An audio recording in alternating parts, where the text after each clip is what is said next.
Hello and welcome to Bobby Brews. Today there is no brew, there is a review. We're going to look back at the Brothers' War. The other cards in that set were either brew traps or brewable cards. I hope you enjoy this review, and if you do, make sure to click the thumbs up, share, subscribe, notifications, and leave a comment, but please keep it positive. Now, let's check out this review. Before we get to the cards, let's review the first time I published this. And on Saturday, you will get to see this applied to Phyrexia. All will be one for future cards that we haven't used yet.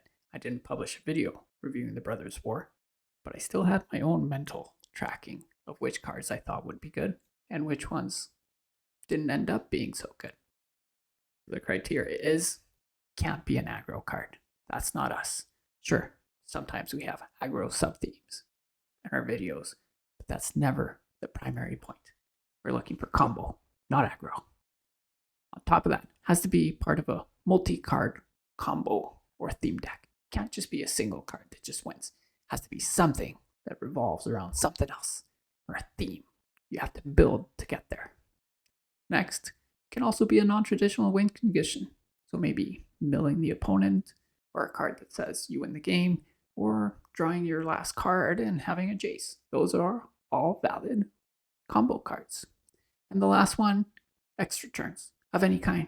I love them. I really enjoy playing decks where you take all the turns and the opponent never plays again. That's our criteria. Let's check out the rankings. Coming in at number 3 for the biggest brew traps is a card that's supposed to get all your deck into play. It's supposed to go over the top of your opponents, so much so that they named it Over the Top. Is it any good? It is not. It costs 7. In order to get this to work, you have to have lots of cheap permanents to play so that you don't die early, and ideally so that you ramp so you can get to 7 mana so you can use this. But you know what? There's a bunch of aggro decks in standard right now that are based on creatures like soldiers. So you play this, they may actually end up better than you. This is as big of a brew trap as it's gonna get. Do not try this at home. Coming in at number 3 for most brewables, we have a card that's expensive, which is how I like to see them. Has graveyard utility. Has utility if you cast it in case they counter it. Has an attack ability. It is great. It is the Cityscape Leveler. This card is awesome in any Reanimator deck. It's great if you can copy it, if you can give it haste, if you can just mill it and play it from your graveyard. Big artifact. It is a great card all around. Removes the opponent's stuff. Big body. Has trample. What more could you want? The 8 mana is a bit expensive, but it's colorless. Goes into any deck. This one is Bobby approved. Coming in at number 2 for the biggest brew traps. It was supposed to be the only way of taking infinite turns where the card doesn't get exiled. It was supposed to leave your opponent out of the game truly. But in reality, it just sucks. It is Hercule's Final Meditation. It returns all permanents, non-land permanents, to their owner's hands. It can be cast during your opponent's turn for 10 mana.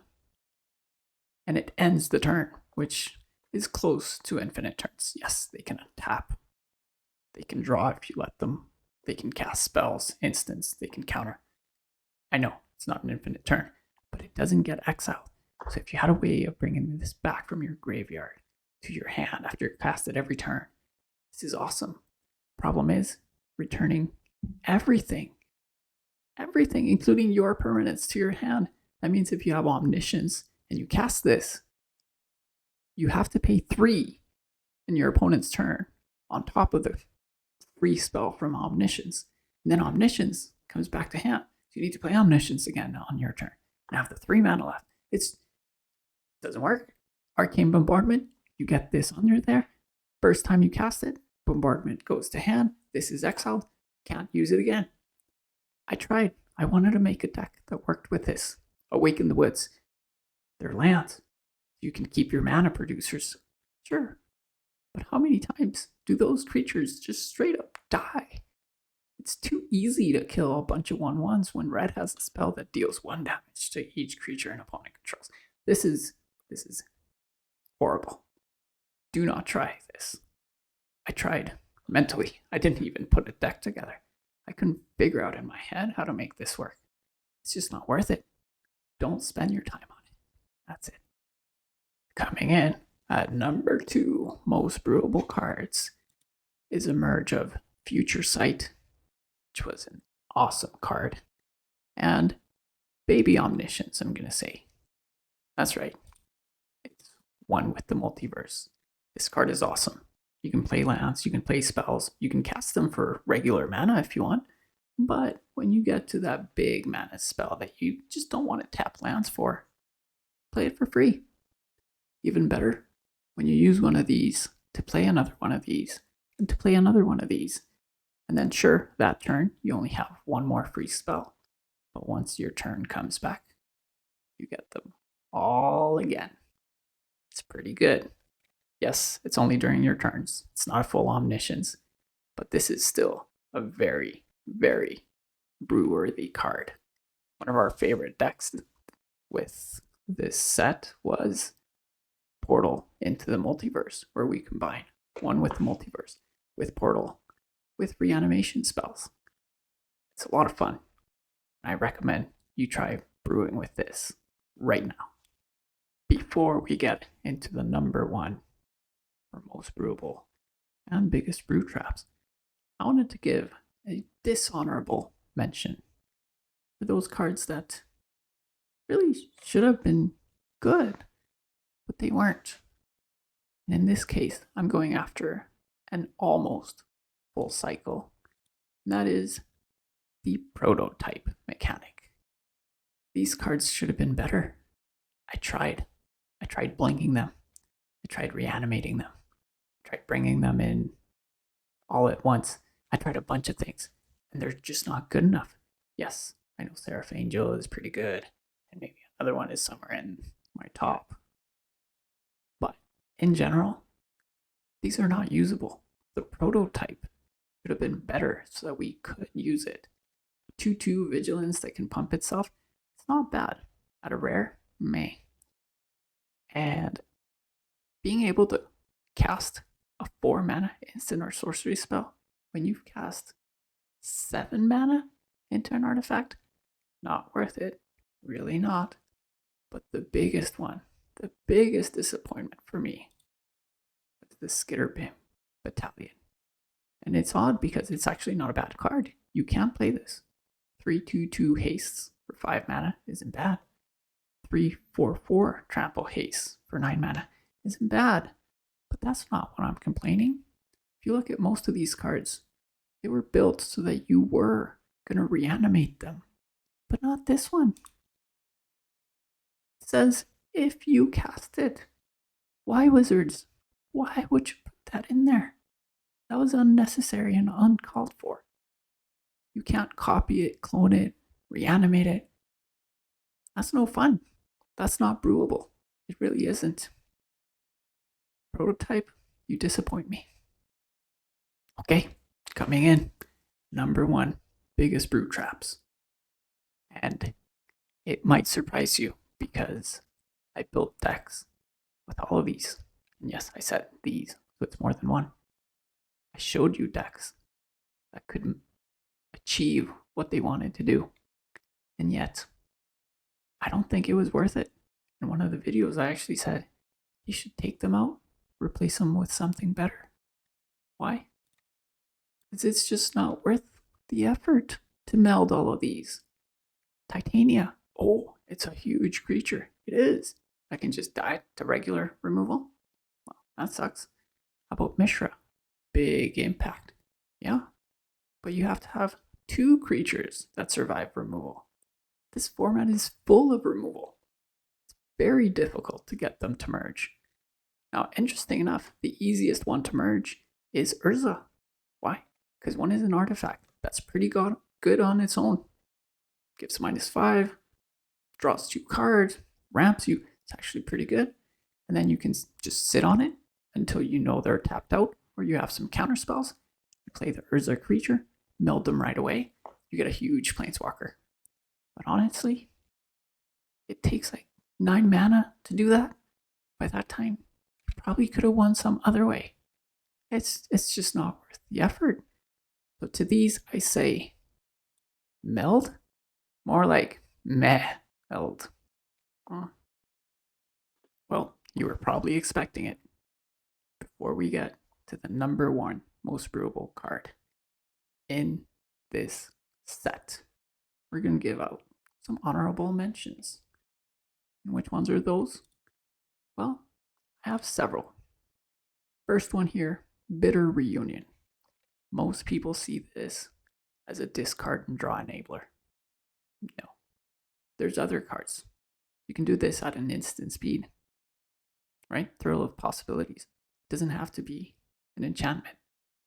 What people don't see is that haste, giving all your creatures haste, is incredibly good in a reanimator deck, especially something like Brilliant Restoration, where you're bringing back a whole bunch of stuff. But even more so, you have a Kiki-Jiki, because that card has the biggest target on its back of any card in the set. So as soon as it flips over, people will use their removal on it. You give it haste, you copy that, I don't know, Titan, or maybe Phyrexian Flesh Gorger. How about a Cityscape Leveler? But you get value out of all of them that turn. It is a very, very good combo enabler. Yes, doesn't hurt that it works great in Reanimator. Next one I have is Repair and Recharge. You will see that this card in my videos made it into my Invoke Omniscience deck. Why? Because it's very good. Sure, it's a 5 mana reanimation spell. Doesn't sound so good, but there aren't that many enchantment reanimators. And you know which enchantment is in Explorer? Omniscience. Yes, the best card in the game. If you get it into play. Obviously, there's things like Time Walk, Ancestral Recall, but I digress. It's a very good card, Repair and Recharge. And it's going to be played in Explorer quite a bit, I would say. And if not, I will be playing it. The last one is actually my favorite of all the prototype creatures. That is Phyrexian Flesh Gorger. Why? Because my decks usually take a big beating from setting up all of the reanimation stuff and the combo. When this comes in, it stabilizes it. Sure, they can kill it. They take a big hit if they do. But if not, they're not going to attack into it. 7 life. It's a lot of life for you to gain. And if you have Bitter Reunion, how about it has haste and it attacks and it immediately replenishes your life. This is a very good enabler just because of the lifelink. But in general, it's really good. Coming in at number 1, the most brewable card in all of the Brothers' War. You probably know what it is. You probably know what to expect. It was in a bunch of my decks. I loved it. It is stabilizing. It is reanimating. It is completely over the top. It is Portal to Phyrexia. Why is this card so good? Really, why do I like it? Because they didn't put into it, if you cast it. No, reanimate it. Copy it with a clone effect. Blank it if you want. All of those count, and it comes in. The opponent sacrifices 3 creatures. And then in your upkeep, you're bringing back either those or, let's be real, you have a deck full of fatties you just want to bring back from your graveyard. You don't want the opponent's, 2/2s and maybe even a Shouldered. No, you want your 8/8 Cityscape Leveler, your Titans, all of that stuff. This is a great combo card. I'm sure I will continue to use it once Phyrexia All Will Be One comes out. So that's all I have for you today. Make sure to tune in on Saturday when I provide my projections, my preview, my guesses at which cards in Phyrexia All Will Be One will be combo worthy brewable cards. Then in 3 months, we'll look back to see if I got it right. Hope you enjoyed this review. And if you did, make sure to click the thumbs up, share, subscribe, and leave a comment. But please keep it positive. Until next time, stay thirsty for those brews and reviews and previews.